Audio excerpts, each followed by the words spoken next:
Fala aí pessoal, eu sou o Rodrigo e hoje vocês conferem minha análise do novo Moto G, o sucessor do smartphone mais bem sucedido da história da Motorola. E eu começo esse vídeo dizendo que esse novo telefone não é exatamente uma grande evolução em relação ao anterior.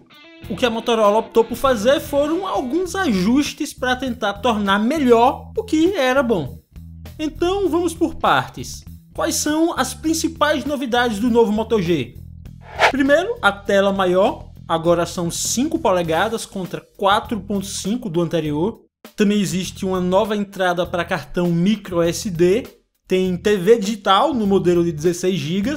E tem uma câmera de 8 megapixels contra 5 megapixels do anterior. Por fim, também rolam alto-falantes estéreo que ficam na parte da frente. Vamos falar então dessas características uma a uma. A tela. Ela é um LCD IPS com resolução de 1280 por 720 e tem 5 polegadas. Tem gente que já considera 720p pouco para um display desse tamanho, mas sinceramente eu acho que ninguém precisa se preocupar com isso. As imagens têm uma ótima definição e os pixels só podem ser vistos se você aproximar bastante sua vista ou prestar muita atenção nisso. Sobre a qualidade do painel IPS, eu vejo muita gente dizer coisas como é boa para um celular nessa faixa de preço. Mas sem considerar o preço, ele é bom ou não é? Eu diria que sim, ele tem uma qualidade de cor adequada e um ângulo de visão muito bom.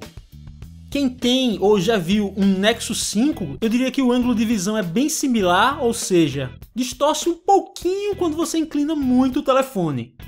E para tentar ser um pouco mais específico sobre o que eu acho da qualidade desse painel, eu vou tentar fazer uma referência. Quem mexe no Photoshop conhece a ferramenta chamada opacidade, certo? Quando você diminui a opacidade, a imagem fica um pouco mais branda, não é isso? Então, eu diria que a impressão visual é essa. A tela do novo Moto G é como se fosse um painel topo de linha com opacidade a uns 90%. Ou seja, fica como se fosse mais clarinha. Aliás, a mesma coisa serve para o primeiro Moto G porque isso não mudou muito.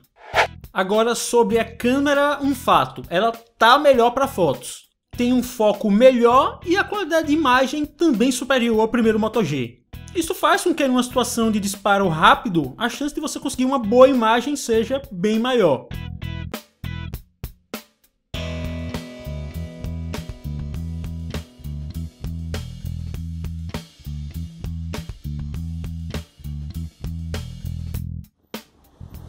Já para vídeos, ela tá melhor também, mas não tanto quanto para fotos. E sabe-se lá por que não foi incluída a opção de filmar em Full HD com a câmera traseira, só em 720p, e apesar de ter também uma opção de filmar em câmera lenta, isso ainda é um pouco decepcionante para mim.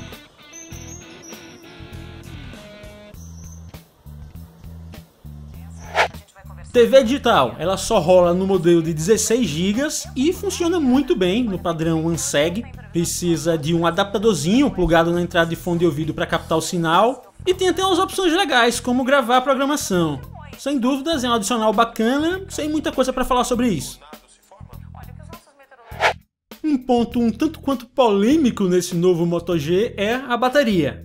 Ela tem a mesma capacidade do primeiro telefone e com uma tela maior, a tendência é que ela dure menos, certo? E de fato é isso que acontece sim. O Moto G original dura mais, mas a perda também não é enorme. Com o uso moderado você pode facilmente passar de 24 horas e ainda ter seus 20 e 30% de carga. Já com o uso mais intenso também dá para aguentar o dia inteiro e carregar no final da noite quando chegar em casa. Claro que cada um usa do seu jeito, então isso pode variar bastante, mas no geral eu digo que a bateria ainda é boa, embora não seja uma Highlander. Outra questão que eu também queria abordar aqui é sobre o tamanho do novo aparelho. Com a tela maior, ele também ficou maior, é claro. E para ser sincero, eu não gostei muito disso. O Moto G original tinha um tamanho ótimo para caber na palma da mão, e esse aqui ficou um celular grandão. Principalmente porque não é muito fino, ele chega a 11 mm na parte mais grossa do fundo, que é naquele formato curvado. Não me entendo errado, ele continua bom de segurar, até pelo formato, mas eu, por exemplo, não me imagino utilizando isso aqui com uma case de silicone, porque aí ele fica enorme e gordão. Do jeito que tá o máximo aceitável para mim no momento. Pelo menos eu tenho que dizer que esse tamanho maior criou uma experiência de digitação excelente. Sério, eu às vezes digito frases enormes sem errar nada, tudo por conta do novo tamanho da tela. Tenho que realmente realçar essa parte. E de resto ele também continua com um negocinho legal de poder trocar a tampa de trás, e quando mais tampas ou shells chegarem ao mercado, isso vai ser bem bacana.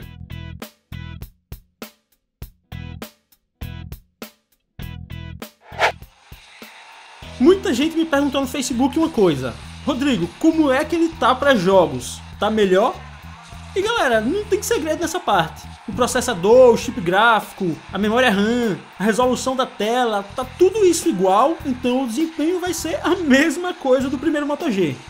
Sim, é um hardware que é capaz de rodar jogos pesados, como um Asphalt 8 ou um Modern Combat 5, mas que eu também não chamo de um celular para jogos. Ele roda jogos pesados sim, mas certamente não vai ser a melhor opção para isso, principalmente para quem pode pagar mais. Em termos de velocidade, ele vai executar quase tudo que você mandar sem qualquer problema, a operação no geral é muito fluida. E aí eu aproveito para falar de mais perguntas que me fazem. Vale a pena um novo Moto G ou um Moto X ou um Nexus 5? Esse novo Moto G é uma excelente opção para quem precisa de dual chip e ou para quem não quer pagar muito caro no celular Android. Nessa faixa de interesse, ele tem sem dúvidas um custo-benefício enorme. Agora, se você já tem um Moto G antigo, acho que não vale a pena trocar não. A não ser que você precise desesperadamente de um cartão microSD ou se quiser muito a TV digital. E claro, se você não precisa de dual chip e tem mais grana, vai ser melhor um Nexus 5 ou, melhor ainda, um novo Moto X. Sobre os alto-falantes estéreo, não vou fazer muito blá blá blá aqui. Eles são uma coisa boa de se ter, mas também não espere um desempenho surround sound. A qualidade do áudio em si é apenas boa ou regular, mas a altura é bem legal e fica bacana ter eles na frente para quando você for jogar ou quando vai usar o celular no vidro do carro como GPS. O visual deles eu vi gente criticando, mas eu sinceramente achei bonitas essas barrinhas em cinza fosco. Um último trunfo desse smartphone em relação à concorrência é o Android puro. Assim como o Moto G original, o Android aqui é praticamente zero, só com uns aplicativos simples da Motorola que não interferem em nada no desempenho.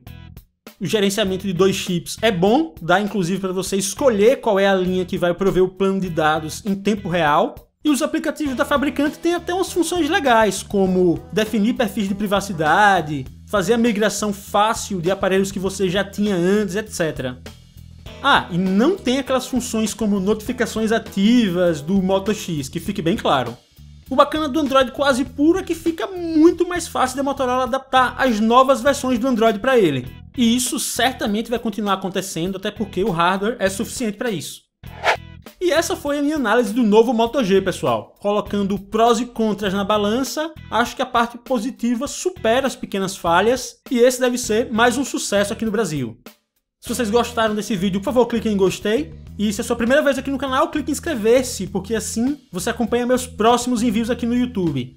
Eu vou ficando por aqui, deixo um abração pra vocês e falou!